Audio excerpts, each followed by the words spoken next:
नमस्कार दोस्तों, क्राइम तक में आपका स्वागत है। मैं हूं सुप्रतिम बैनर्जी और इस वक्त मैं फॉलोअप के एक और ताज़ा तरीन एपिसोड के साथ आप सबके सामने हाजिर हूं। जैसा कि मैं हर बार कहता हूं और जैसा कि इस प्रोग्राम का नाम है, इस फॉलोअप के तहत हम उस तरह के केसेस को अपडेट के साथ आप लोगों के सामने पेश करते हैं जो केस अपने होने के वक्त में काफ़ी चर्चे में थे, जिनका शोर बहुत ज़्यादा था, काफ़ी सुर्खियों में रहा, लेकिन गुजरते वक्त के साथ धीरे धीरे लोगों ने या तो उन्हें भुला दिया या फिर रोज़मर्रा की ज़िंदगी में हर रोज़ उस केस को याद करना और उसके बारे में अप टू डेट इन्फॉर्मेशन लेना शायद लोगों के लिए संभव नहीं हो पाता है। तो इस तरह के एक्सेप्शनली बड़े, चौंकाने वाले, हाई प्रोफाइल और शॉकिंग केसेस के लेटेस्ट अपडेट के साथ इस प्रोग्राम में मैं आप सबसे मुखातिब होता हूँ, हाजिर होता हूँ। तो उसी सिलसिले में आज फॉलोअप के इस एपिसोड में हम बात करने वाले हैं 2022 यानी 2022 में झकझोर देने वाली क्राइम की एक वारदात, जिसमें एक शख्स का ब्रॉड डे लाइट में सबकी आंखों के सामने दिन दहाड़े बाजार के बीच में गला रेतकर हत्या कर दी गई थी। जी हां, मामला उदयपुर का है, जहां कन्हैया लाल टेलर नाम के एक टेलर मास्टर यानी एक दर्जी की हत्या दो नौजवानों ने मिलकर कर दी थी। और इस हत्या के पीछे जो धार्मिक कट्टरता है उसकी वजह उभर कर सामने आई थी। कैसे ये घटना हुई, इसके पीछे की क्या कहानी है, उस पर तो खैर हम चर्चा करेंगे, क्योंकि हमारा ये जो प्रोग्राम है, इस प्रोग्राम के तहत एक जो पर्टिकुलर सेगमेंट है जिसमें हम रिकैप की बात करते हैं, आपको बताते हैं कि वो घटना कैसे हुई। क्योंकि हमेशा हर किसी को पूरी घटना की हर बारीकी याद हो, ऐसा नहीं हो सकता। तो इसीलिए रिकैप के तहत हम उस घटना के बारे में आप सबसे कुछ जिक्र करते हैं, कुछ बताते हैं। लेकिन इस वक्त वो जो हत्याकांड हुआ था, उस हत्याकांड में जो भी मुल्जिम है, वो उनके खिलाफ अभी कार्रवाई कहां तक पहुंची, अदालत में उस मामले में सुनवाई कहां तक चल रही है, क्या हुआ है, क्या होना बाकी है, पुलिस की तफ्तीश कहां तक पहुंची, इसके बारे में आज इस प्रोग्राम में मैं आप सबको बताऊंगा। लेकिन अदालती कार्रवाई और पुलिस की तफ्तीश के बारे में बताने से पहले आइए जल्दी से रिकैप के तहत उस घटना को एक बार फिर से समझने की कोशिश करते हैं। मैंने जैसा कि आपको पहले ही बताया, ये मामला राजस्थान के उदयपुर का है और तारीख है 28 जून 2022 यानी 28 जून 2022। एक टेलर हैं कन्हैया लाल, जो अपने दुकान में रोज़ की तरह काम कर रहे थे। उनके दुकान में दिन के वक्त में दो नौजवान घुसे और घुसने के बाद उन्होंने किसी कपड़े को सिलाने को लेकर इस टेलर मास्टर से बात की। बेसिकली कपड़ा सिलाने का कोई मकसद नहीं था, ये उसका कत्ल करने के लिए, टेलर मास्टर की जान लेने के लिए वहाँ पर घुसे थे। और जैसे ही टेलर मास्टर अपने काम में थोड़े से मशगूल हुए, टेप वगैरह लेकर नापने और तैयारी करने लगे, तब तक इनमें से एक जो अटैकर था, जो लड़का था, उसने टेलर मास्टर के गले में एक बड़े से चाकू से घातक वार कर दिया। और जो दूसरा उसका साथी था, वो मोबाइल फ़ोन पर इस मंज़र को शूट करने लगा। आप सोचिए ये कितनी भयानक तस्वीर रही होगी, जिसे देखकर और टेलर मास्टर की घुटती हुई चीखें उसे सुनकर पूरे आसपास के इलाके में सनसनी फैल गई। हमने वो तस्वीरें देखी थी जिसमें लोग इस घटना को देखकर डर के मारे अपनी अपनी दुकानें बंद कर रहे थे और पूरे बाजार में भगदड़ के हालात पैदा हो गए। इसके बाद कन्हैया लाल नाम के उस टेलर की हत्या करके उसकी जान लेकर जो गुनहगार दोनों लड़के थे, वो एक बाइक से आए थे और वो वहाँ से फरार होने में कामयाब रहे। चूँकि मामला बहुत ही संगीन और बहुत ही डराने वाला था, फ़ौरन इस मामले की पुलिस ने जांच शुरू की। ब्रॉड डे लाइट में मर्डर हुआ था और इससे पहले कि जांच आगे बढ़ती, एक एक करके इस घटना से जुड़े कई वीडियोस सामने आए और वो वीडियोस किसी और ने नहीं बल्कि उन्हीं मुल्जिमों ने शूट किए थे जिसमें उन्होंने कन्हैया लाल टेलर की हत्या करने की वजह बताई थी। उनका ये कहना था कि कन्हैया लाल ने पैगंबर मोहम्मद की बेकदरी की है, उनकी शान में गुस्ताखी की है, गलत टीका टिप्पणी की है, जिससे नाराज़ होकर उन्होंने इस घटना को अंजाम दिया है।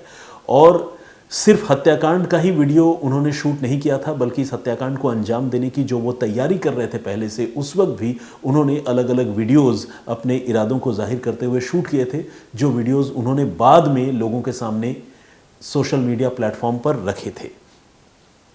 और जैसा कि आप जानते हैं, जब ये घटना हुई थी तो पूरा देश हिल गया था। इस घटना की बुनियाद में एक टीवी का डिबेट जो है उसे बताया जाता है, जिस डिबेट में दो अलग अलग संप्रदायों के लोग, दो अलग अलग धर्मों के लोग एक दूसरे के आमने सामने थे। डिबेट तो किसी सार्थक मसले पर करना था, लेकिन कथित तौर पर दोनों ओर से उकसावे की बातें हुई। लेकिन खैर जो भी है, आज हमें उस पर बात नहीं करनी है और नहीं किसी को अपनी तरफ से क्लीन चिट देना है या किसी को अपनी तरफ से गुनहगार करार देना है। लेकिन उसकी बुनियाद में कुछ इसी तरह की बातें थी और ये बताया गया कि ये जो कन्हैया लाल टेलर हैं वो उसी डिबेट में जो बातें कही गई थी, गलत बातें, उन बातों को ये अपने सोशल मीडिया अकाउंट के ज़रिए प्रमोट कर रहा था। और ये प्रमोशन करना बेसिकली जिन लोगों ने उसकी हत्या की उनको ये पैगंबर मोहम्मद का अपमान महसूस हुआ और उसकी वजह से हत्या की घटना को अंजाम दिया गया। लेकिन जिस तरह से ये हत्या की गई और जिस तरह से हत्या करने वाले लोगों ने कानून को चैलेंज किया और वीडियो बनाकर लोगों को डराने और दहशत समाज में फैलाने की कोशिश की, वो एक आतंकी कार्रवाई से कम नहीं थी। और ऐसे में इस मामले की शुरुआती जांच तो खैर उदयपुर पुलिस ने ही शुरू की थी, जिसने उदयपुर के धान मंडी पुलिस स्टेशन में इस सिलसिले में रिपोर्ट दर्ज की थी। लेकिन जब तफ्तीश आगे बढ़ी तो एनआईए जो नेशनल इन्वेस्टिगेशन एजेंसी है हमारे देश में, जो आतंकवाद से जुड़े मसलों की जांच करती है, उस एजेंसी ने इस मामले की जांच अपने हाथों में ले ली और यह सिलसिला आगे बढ़ा, इस मामले की तफ्तीश आगे बढ़ी। एनआईए ने इस मामले में कुल 11 लोगों को आरोपी बनाया। जी हाँ, सिर्फ 2 लोग इस हमले को अंजाम देने के लिए वहां पहुंचे थे, लेकिन इन 2 लोगों के पीछे जो बाकी लोग उनको सपोर्ट कर रहे थे, 9 लोग, उन 9 लोगों को भी एनआईए ने बेनकाब किया और 11 लोगों को इस पूरे मामले में आरोपी बनाया गया। उन आरोपियों के नाम जल्दी से मैं आप लोगों को बताना चाहता हूं। रियाज जब्बार और मोहम्मद गौस तो वो थे जिन्होंने खुद जाकर कन्हैया लाल टेलर का गला काटा था, जो प्राइम एक्यूज्ड थे, और इनके साथ रियाज अत्तारी, फरहाद शेख, आसिफ मोहसिन, वसीम अली, मोहम्मद जावेद और मुस्लिम खान शामिल थे, जिनको इस मामले में सह आरोपी यानी को एक्यूज्ड बनाया गया था। इसके अलावा 2 लोग और हैं जिनके नाम हैं मोहम्मद सलमान और अबू इब्राहिम। इन तक पुलिस के हाथ अब तक नहीं पहुंच पाए हैं। उसकी वजह यह है कि मोहम्मद सलमान और अबू इब्राहिम हिंदुस्तान में नहीं बल्कि पाकिस्तान के कराची में रहते हैं और पाकिस्तान के कराची से रहकर वो यहाँ हिंदुस्तान के लोगों को भड़का रहे थे, धार्मिक उन्माद फैलाने के लिए उकसा रहे थे। और वो अपने इरादे में कुछ इतने कामयाब हुए कि यहाँ जो लोग थे उन्होंने धार्मिक उन्माद फैलाने से वो पीछे नहीं हटे और उन्होंने जाकर इस हत्याकांड को अंजाम दिया। वो 2 तो अभी कराची में बैठे हुए हैं, कानून के, भारतीय कानून के शिकंजे से दूर हैं, लेकिन बाकी के 9 लोग इस मामले में गिरफ्तार कर लिए गए हैं। और फिलहाल इन सभी के सभी 9 लोगों की जगह राजस्थान के अजमेर में जो हाई सिक्योरिटी जेल है वहाँ पर है और वहाँ पर ये कड़े पहरे, कड़ी सुरक्षा में जेल की सलाखों के पीछे मौजूद है। अब इस मामले की तफ्तीश की बात मैं आपको बताऊं। एनआईए ने जब इस मामले की तफ्तीश शुरू की तो एनआईए को बहुत सारे सबूत इस मामले में हाथ लगे। कुछ तो सबूत ऐसे थे जो बिल्कुल आंखों के सामने थे और वो सबूत एक तो यही था कि इन्होंने खुद ही वीडियो शूट किया था और वीडियो शूट करके बताया था कि वो ये हत्या क्यों कर रहे हैं, कैसे कर रहे हैं और इस हत्या को करने का उन्हें कोई भी रंजो मलाल नहीं है। वो जब जब पैगंबर मोहम्मद की शान में गुस्ताखी होगी वो इस तरह की हरकतें करेंगे। तो इस तरह की बातें करते हुए जिन लोगों ने वीडियो बनाए थे वो लोग कातिल के तौर पर कैमरे पर देखे जा रहे थे, तो उनके खिलाफ तो खैर बहुत ग्लारिंग एविडेंस थे, सबूत थे। एनआईए ने उन सबूतों को वीडियो के फॉर्म में जो सोशल मीडिया प्लेटफॉर्म से अलग अलग जगहों से डाले गए थे उन्हें कलेक्ट किया। ये तो एक प्रिलिमिनरी इन्वेस्टिगेशन में जिसे कहते हैं कि सामने ही सबूत मिल गया जो एनआईए के पास मौजूद है। और भी सबूत हैं, वो सबूत क्या हैं उसके बारे में भी मैं आपको बताऊंगा, लेकिन फिलहाल मैं आपको बीच में ये भी बता दूं कि इस मामले में नेशनल इन्वेस्टिगेटिव एजेंसी यानी एनआईए ने चार्जशीट दाखिल कर दी है। और चार्जशीट जब घटना हुई थी उसके ठीक 177 दिन यानी 177 डेज के बाद 22 दिसंबर 2022 को इस मामले की चार्जशीट दाखिल की गई। यानी चार्जशीट यानी वो दस्तावेज जिसमें इन्वेस्टिगेटिव एजेंसी अब तक की जो तफ्तीश हुई होती है उसका पूरा लेखा जोखा दर्ज करके अदालत के सामने पेश करती है। एजेंसी ये बताती है, चाहे वो कोई भी एजेंसी हो, किसी भी मामले में प्रोसिक्यूटिंग एजेंसी जो होती है वो चार्जशीट में ये बताती है कि जो भी इस मामले के मुल्जिम हैं, आरोपी हैं, उनके खिलाफ इन्वेस्टिगेशन में अब तक कौन कौन से सबूत सामने आए हैं, कौन कौन से लोग हैं जो इस मामले के गवाह हैं, जो कोर्ट में टेस्टिमनी के लिए गवाह देने के लिए तैयार हैं, और इस इन्वेस्टिगेशन में अभी क्या बाकी रह गया है। तो चार्जशीट एक तरह से आप समझ लीजिए कि पूरे केस का एक समरी होता है, एक दस्तावेज होता है जो एनआईए की ओर से अदालत में पेश की गई। अदालत में जिन धाराओं के तहत चार्जशीट पेश की गई उन धाराओं का भी मैं जल्दी से जिक्र कर देना चाहता हूं। उसके बाद मैं कुछ सबूतों की बात करूंगा और फिर आपको ये बताऊंगा कि ये केस अभी किस स्टेज में है और इन गुनहगारों को कब तक सजा हो सकती है। तो खैर, जो धाराएं हैं वो आईपीसी की धाराएं हैं 120B, 449, 302, 307, 324, 153A, 153B, 295A, UAP और दूसरे तमाम धाराओं के तहत इन लोगों के खिलाफ मुकदमा दर्ज किया गया है। कुछ धाराओं को तो आप जानते हैं, ये धाराएं काफ़ी मतलब जानी पहचानी हैं, जैसे 307, 302 कत्ल की कोशिश है ना, 302 मतलब कत्ल करना, 120B मतलब आपराधिक साजिश रचना और सबूत मिटाने की कोशिश करना, वो भी धाराएं इसमें हैं। तो कुल मिलाकर बहुत सारे ऐसी संगीन धाराएं हैं जिसके तहत एनआईए ने इन सारे आरोपियों के खिलाफ चार्जशीट दाखिल की है। अब जैसा कि मैंने आपको बताया, जब इन्वेस्टिगेशन हुआ तो सबूत के तौर पर वीडियोस तो खैर पुलिस और सिक्योरिटी एजेंसीज के हाथ लगी गए। इसके बाद जब इनके मोबाइल फ़ोन और इनके वेयरअबाउट सोशल मीडिया अकाउंट सबकी जांच हुई तो ये पता चला कि ये लोग पाकिस्तान में एक संगठन है जिसका नाम है दावत-ए-इस्लामी, उस संगठन के संपर्क में थे। और दावत-ए-इस्लामी के लोग बेसिकली, नाम तो है दावत-ए-इस्लामी मतलब इस्लाम में आने के लिए किसी को दावत देना, न्योता देना कि आप आइए और इस्लाम कबूल कीजिए, स्वीकार कीजिए।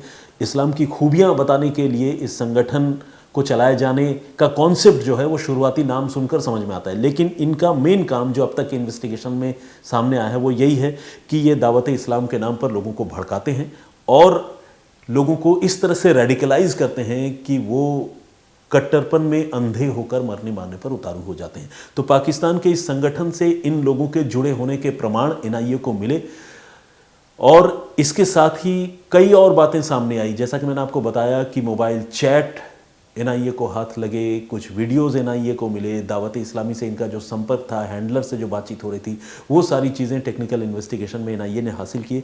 एक और इम्पॉर्टेंट चीज़, इनके पास से एक 2 व्हीलर, एक दोपहिया वाहन भी एनआईए ने बरामद किया। पुलिस ने ही बरामद किया था बेसिकली वो, और वो 2 व्हीलर जो है उसका नंबर है RJ27AS 2611। बेसिकली ये जो 2611 है ना, वो 2611 है। और 2611 मतलब मुंबई में जो टेरर अटैक हुआ था जिसमें पाकिस्तान से आए भाड़े के हत्यारों ने बेगुनाहों की जान ली थी, उस 2611 से ये इतने प्रभावित थे, ये इतने इन्फ्लुएंस्ड थे कि उन्होंने 2611 का जो नंबर प्लेट है उन्होंने अपनी गाड़ी में, अपनी बाइक में लगा कर रखा था और इसके लिए बाकायदा रिश्वत भी दी थी। इन्होंने रिश्वत देकर 2611 नंबर जो है, रजिस्ट्रेशन नंबर अपनी बाइक में लिया था और वो नंबर के साथ ही बाइक भी पुलिस ने और इन्वेस्टिगेटिंग एजेंसी ने बरामद की, जो इस बात का प्रमाण है कि ये दिमागी तौर पर कितने नफरत में अंधे हो चुके थे, पागल हो चुके थे। और इसके बाद इन्वेस्टिगेशन में जो दूसरे एविडेंसेस सामने आए उसका तो खैर मैंने आप सबसे जिक्र कर ही दिया। तो इस तरह से तमाम एविडेंसेस के हवाले से जो इस हत्याकांड को देखने वाले लोग हैं, जिन लोगों ने इन गुनहगारों को पकड़ा, वो लोग और इनको जानने वाले जो लोग हैं, इन तमाम लोगों से पुलिस ने पूछताछ की, इन्वेस्टिगेटिव एजेंसी ने पूछताछ की और चार्जशीट में उन सारी चीज़ों का जिक्र जो है एनआईए ने किया है और ऑलरेडी इस सिलसिले में कोर्ट में चार्जशीट दाखिल की जा चुकी है। चार्जशीट दाखिल करने के बाद अब मामला किस स्टेज में है मैं आपको वो बताऊंगा, लेकिन उससे पहले इस केस का एक और पहलू जो बहुत अफसोसनाक है मैं आप सबको बताना चाहता हूँ। उदयपुर के नज़दीक 2 भाई रहते हैं, शक्ति सिंह और प्रहलाद सिंह। ये वो 2 लोग हैं जिन्होंने कातिल या कत्ल के आरोपी जो भी आप कहें, रियाज जब्बार और मोहम्मद गौस, इन दोनों को पकड़ने में अपनी ज़िंदगी दांव पर लगा दी थी। 25 किलोमीटर तक इन्होंने इन दोनों का पीछा किया था जब ये राजसमंद के रास्ते अजमेर की ओर भागने की कोशिश कर रहे थे।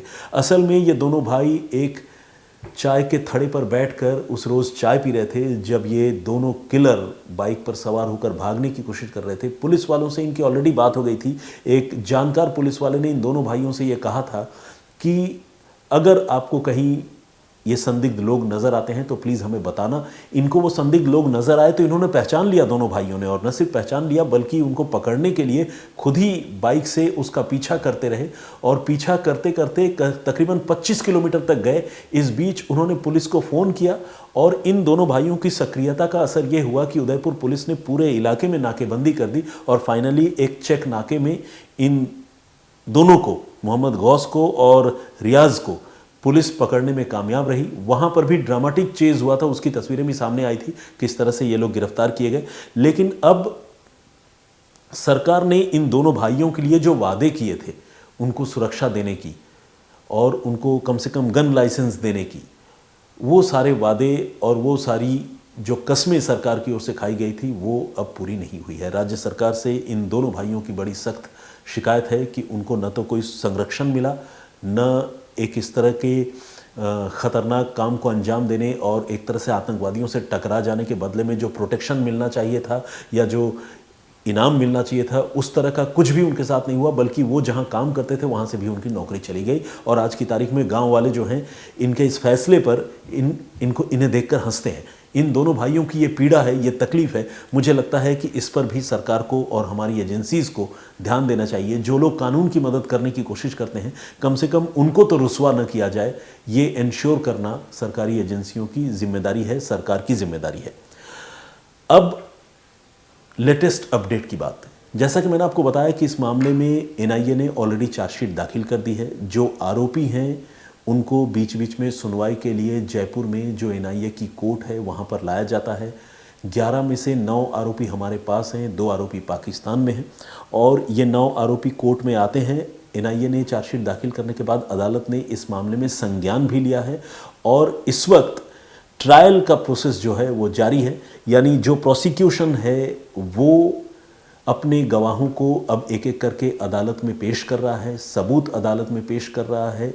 चार्जशीट पर शुरुआती बहस हो चुकी है, जिसमें जो बचाव पक्ष है, यानी ये जो आरोपी हैं उनके जो वकील हैं, उनको अपनी बात रखनी है। और इसके बाद जब गवाहों का गवाही दर्ज करने की प्रक्रिया पूरी हो जाएगी, उसके बाद इस मामले में क्रॉस एग्जामिनेशन होगा। यानी फिर से जो आरोपी हैं उनके वकील, जो गवाह अब तक इस मामले में सामने आए हैं जिन्होंने अपनी बात रखी है, उनका क्रॉस एग्जामिनेशन करेंगे, और इसके बाद दोनों पक्षों को सुनने के बाद आखिरकार अदालत इस मामले में अपना फैसला सुनाएगी। तो एग्जैक्टली वो फैसला कब आएगा, कौन सी तारीख को आएगा, ये फ़िलहाल प्रेडिक्ट कर पाना मुश्किल है। लेकिन बस नटशेल में आप इतना समझ सकते हैं कि ये मामला फ़िलहाल कोर्ट में पेंडिंग है। इन्वेस्टिगेशन जो है वो तकरीबन कंप्लीट हो चुका है, और कोर्ट में ट्रायल का जो स्टेज है वो चल रहा है। ट्रायल कब तक चलेगा, कब अदालत इस मामले में किसी कंक्लूजन में पहुंचेगी जिसमें इन मुलजिमों को मुजरिम करार दिया जाएगा, यानी दोषी करार दिया जाएगा और उन्हें सज़ा सुनाई जाएगी, इसके बारे में पक्के तौर पर प्रेडिक्ट कोई भी नहीं कर सकता। लेकिन हमें धैर्यपूर्वक उस दिन का इंतज़ार करना चाहिए।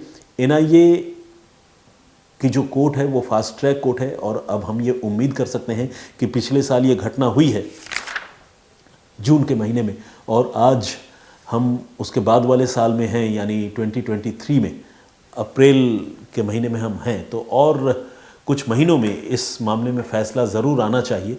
हम उम्मीद कर सकते हैं कि स्पीडी ट्रायल हो, स्पीडी जस्टिस हो, ताकि जो कन्हैया लाल के घर वाले हैं और उनके चाहने वाले हैं, जो भी इंसानियत और इंसानों से हमदर्दी रखते हैं, उन्हें कम से कम थोड़ा सुकून, थोड़ी राहत मिले, और ऐसे गुनहगार लोगों को कड़ी सज़ा मिले। इन नटशेल मैं एक बार फिर से समराइज़ अगर कर दूं तो कन्हैया लाल टेलर की हत्या के मामले में जो 9 लोग गिरफ्तार किए गए हैं, 9 लोग अभी जेल में बंद हैं। इस मामले पर ट्रायल जो है वो अदालत में जारी है।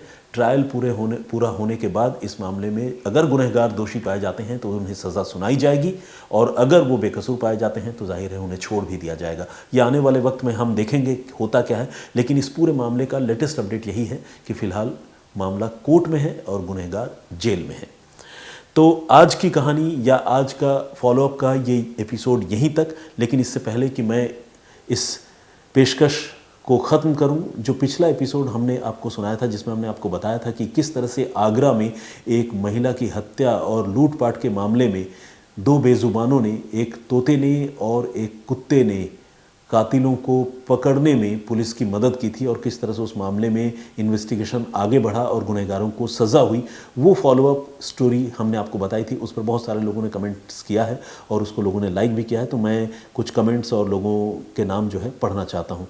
तो एक तो मामूनी जी ही हैं जिनका कमेंट सबसे ऊपर विजिबल है, दिख रहा है, और उन्होंने लिखा है कि वाकई ये जो बेज़ुबान हैं कई बार वो इंसान के बहुत अच्छे दोस्त, कई बार क्या बल्कि हमेशा ही साबित होते हैं, और कई बार वो अपनी जान देकर भी जो है दोस्ती निभाते हैं। शालिनी शर्मा जी का कमेंट आया है और उन्होंने लिखा है कि keeping pets are so helpful. बिल्कुल इनका कहना सही है। उमेंद्र नाथ पांडे जी हैं, उनका भी कमेंट आया है। रूपा चट्टोपाध्याय जी का कमेंट है। रूमा फारूकी जी हैं, गौरी शुक्ला जी और शशि शाइस्ता सैयद के नाम से आईडी है, उन्होंने भी अपनी बात रखी है। प्रज्वल घिमिरे जी रेगुलर कमेंट करते हैं, बहुत स्वागत आपका। दीपक पटेल जी, सादिक रज़ा साहब का भी कमेंट आया है। देवराज शर्मा जी ने अपनी बात रखी है। अंकित व्लॉग्स के नाम से एक आईडी है और इन्होंने लिखा है, इन्होंने कॉम्प्लीमेंट दिया है मुझे, कहा है कि you are a great story teller, I must say that. Thank you very much Ankit ji. Cute Neha के नाम से एक आईडी है, इन्होंने उन बेज़ुबान जानवरों, बेसिकली एक जर्मन शेफर्ड डॉग था और एक पैरट यानी तोता था, उसके लिए इन्होंने अपनी संवेदना जताई है और साथ ही उन महिला के लिए जिनकी हत्या हुई थी उसके लिए भी संवेदना जताई है। मोहम्मद ताजुद्दीन जी का भी कमेंट है। रितिका जी रेगुलर कमेंट करती हैं, थैंक यू वेरी मच, बहुत स्वागत आपका। प्रदीप भाम्बू जी हमारे रेगुलर लिसनर हैं। विजेंद्र सिंह जी हैं। उमा शर्मा जी बेंगलोर से कमेंट करती हैं, बहुत बहुत स्वागत आपका। मेरी बहन है और इसी फोरम के तहत जो है उमा शर्मा जी से मेरे मिलने का सौभाग्य हुआ है, हालांकि आमने सामने हम कभी मिले नहीं हैं।